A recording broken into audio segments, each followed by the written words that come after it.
All right, my guides, they told me to practice this before I did it, but it's like, fuck that. I'm just gonna jump right in and try to get it done. Um, oh, all right. So,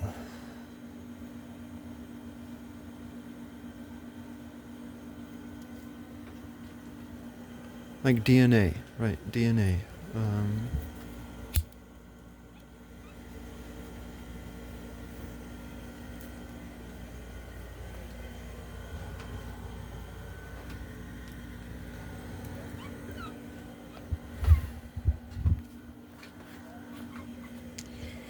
um,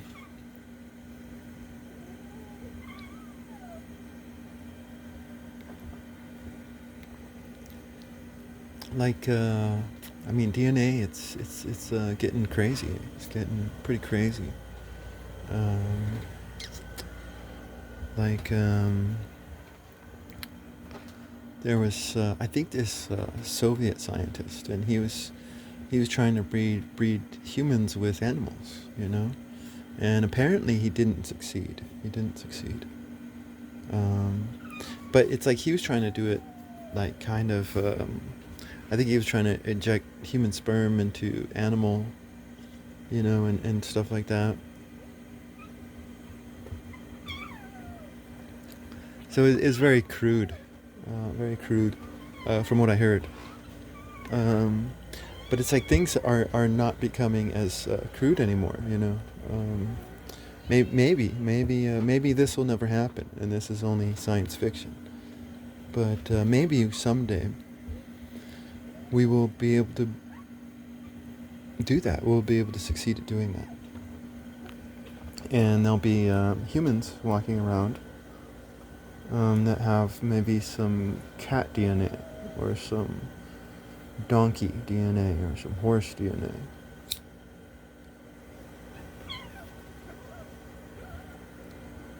And yet they're bred in such a way.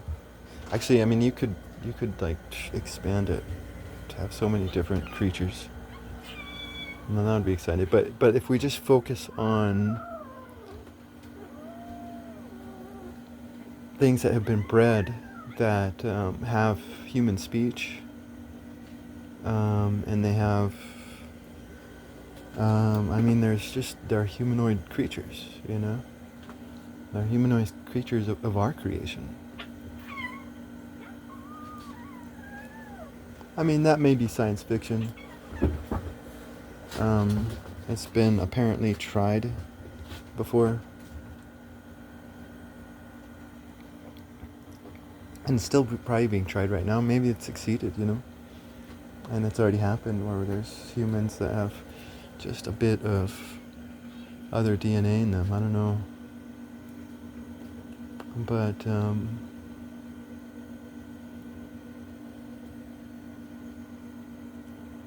the question will come up, and it's not going to come up from the scientists who are doing this, but it'll come up from people out there. Maybe you could call them superstitious.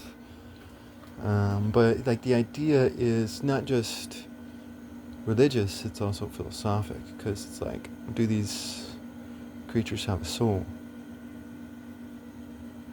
Or do they? If you want to speak philosophically, are they humans? Do they deserve rights? Maybe they have certain traits where you have to restrict their rights.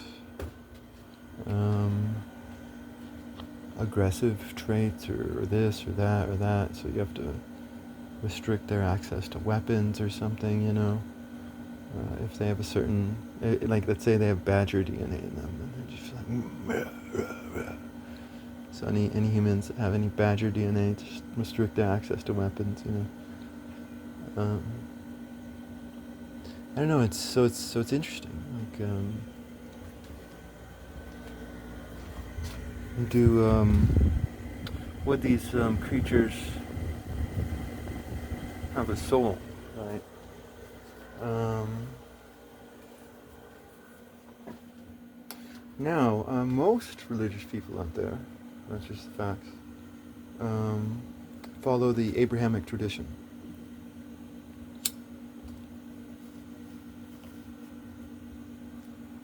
Jews, Christians, and Muslims. They all follow the Abrahamic tradition.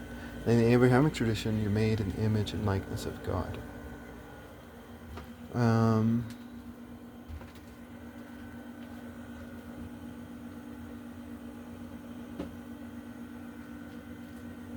Now, I would think to automatically say, oh, they don't have a soul.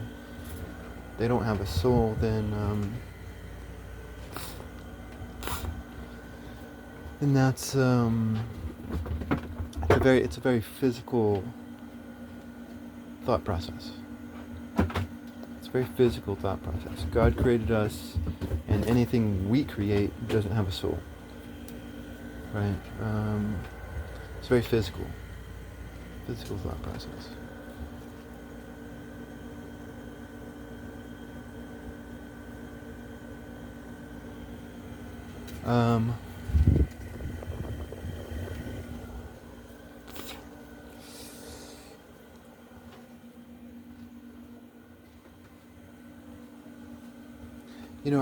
But ultimately, what do you mean by God?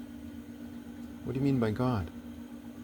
Because people who think along these lines think of God as just this physical being.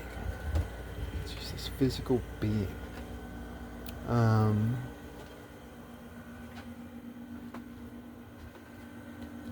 But if God is more of an idea, like God is love. God is intelligence and wisdom, common sense. God is bravery. God is pure, innocent, right? And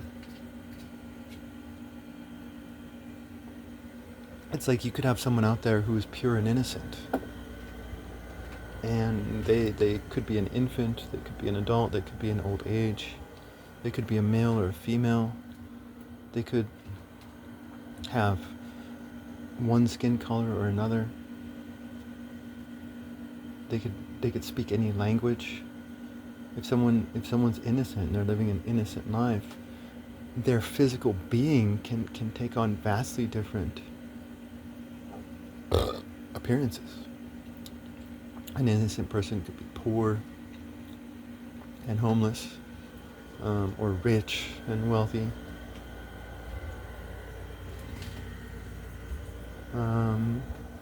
The being doesn't matter, the heart does.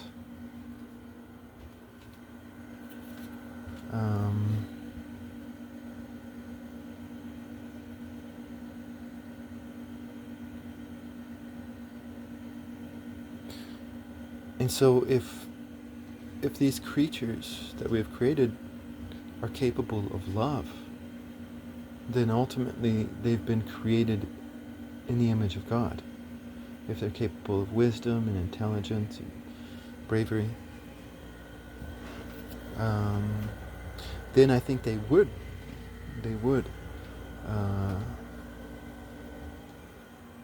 you could argue, have a soul. Oh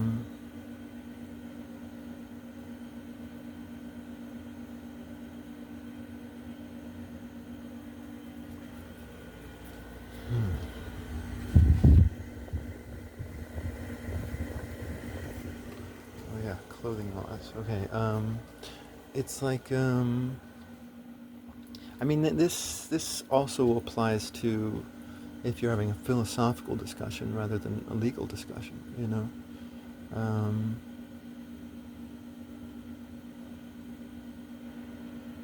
Maybe we could say that rights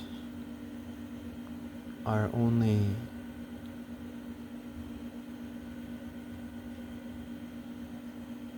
capable in the hands of those worthy of receiving them, so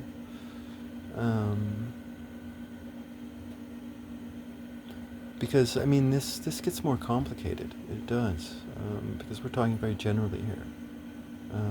Like I couldn't handle fucking law. Like I would never get into fucking law. I want to be a lawyer or a judge or any of that. Because it's just like, man, it's like you'd have to deal with the endless inanities, dramatic inanities. Just, ugh. But like, law's philosophy is fun, you know?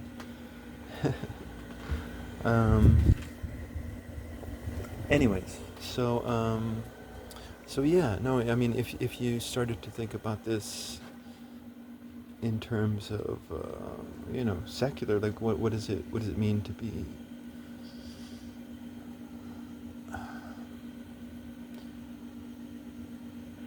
what does it mean to be capable of law?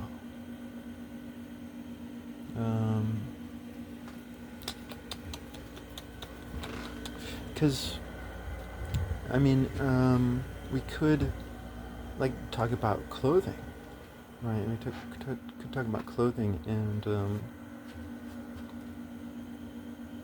it's like, no, if God created us, if He created us, then our naked bodies are beautiful.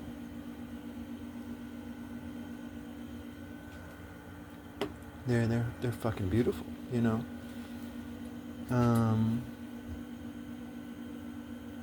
And clothing laws, I think are necessary, but not the ideal, you know. And they're not the ideal because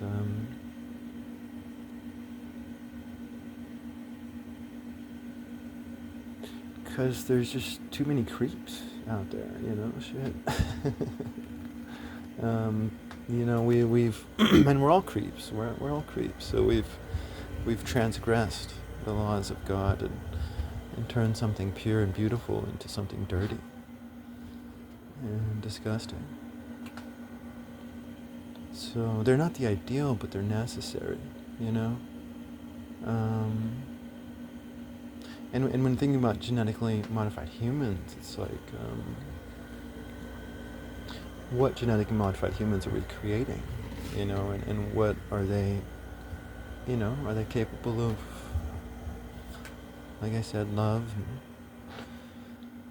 bravery and justice and patience and all that good stuff, or are they not,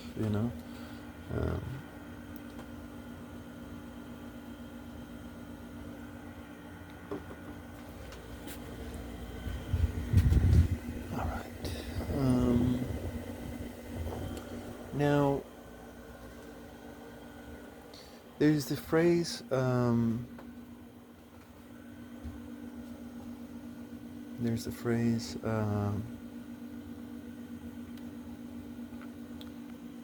we're created in God's image, right? We're created in God's image, right? But if you, I don't know, if you just think about it a bit, like, what does that mean, right? Because there's the state that we are in, right? And the state that we are in has been shaped by our environment, It's like, I mean, damn, like, we have electricity, we have air conditioning, we have hot showers. I mean, hell yeah, we have fucking hot showers. Like, all those poor saps in the past never had a hot shower like we have, Um, I mean, it's like, I mean, people talk about evolution, but there's just common sense evolution that does happen and occur. Like, some people I've heard say that we used to be nose breathers, but we've turned into mouth breathers, right?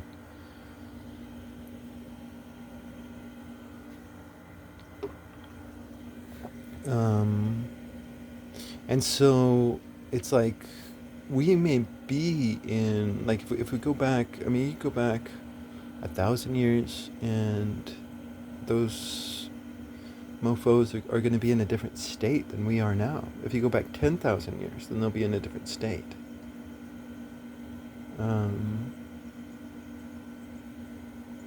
So it's like, and not only that, but like we have this pineal gland, which has the same biochemistry that your senses do, you know?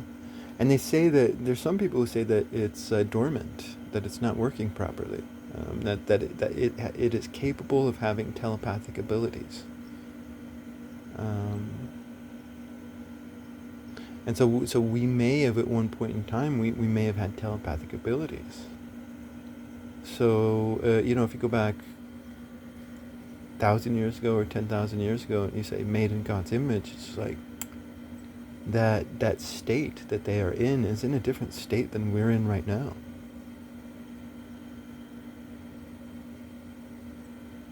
Um, Now this all still fits though. This all still fits because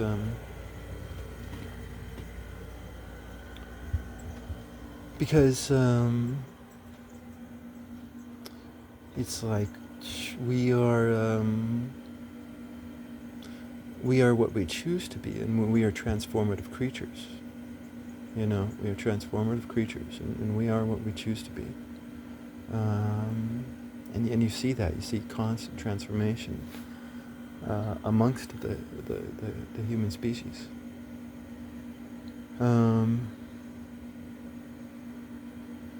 But it's like what if that is who God is? What if God is a transformative creature? You know. Now, God can transform from one good state to another, right?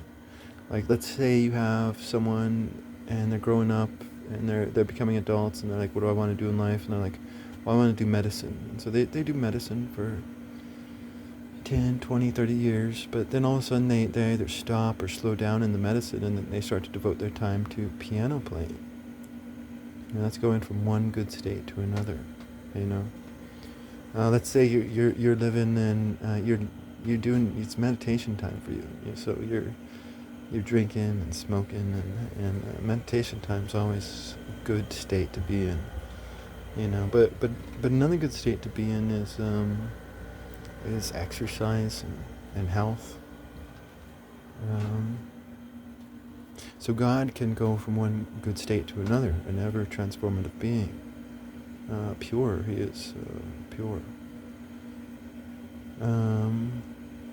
Now we can do that too. We can go from one good state to another, but we can also go from a good state to a bad, or a bad state to a good.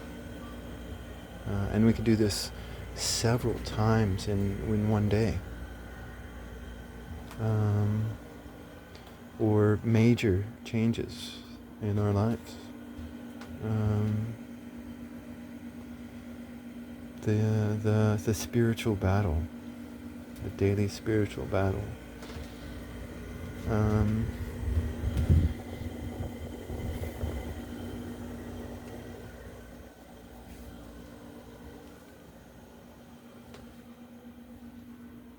So I'm just talking as a philosopher here, right? And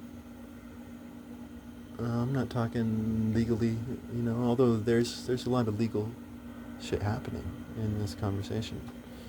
A lot of legal concepts that are being thrown around.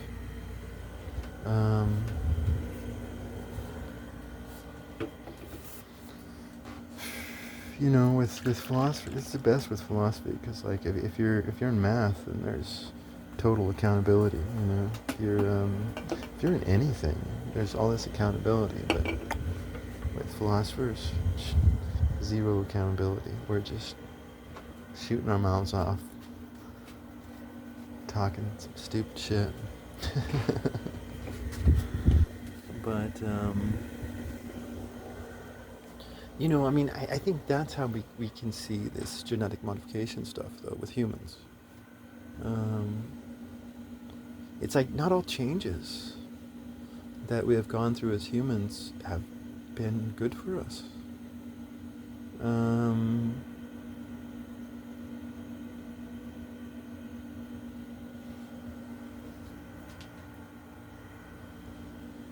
Although, some of these changes don't come about through sinister motives, but just through the innocent naivety of man.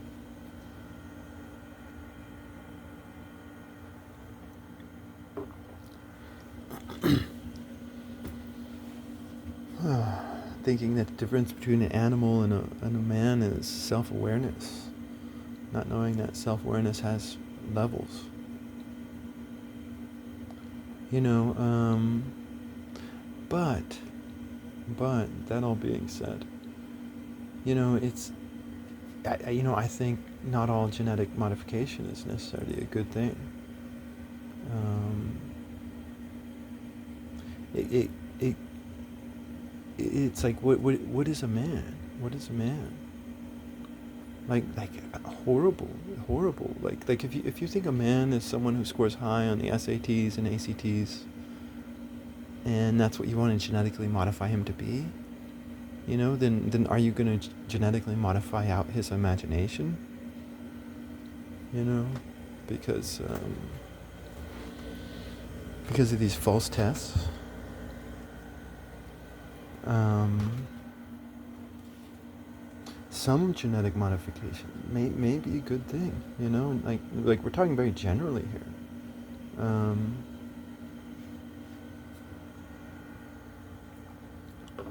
Because specifically, what gene are you going to modify and what's it going to do?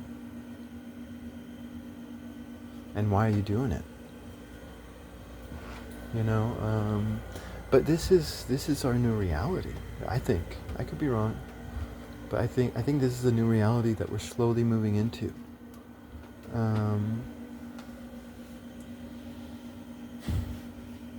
And this reality is happening not because of politics or geopolitics or wars or philosophical discourse. This is completely happening through scientific advancement. And this is an important subject. It's really an important subject.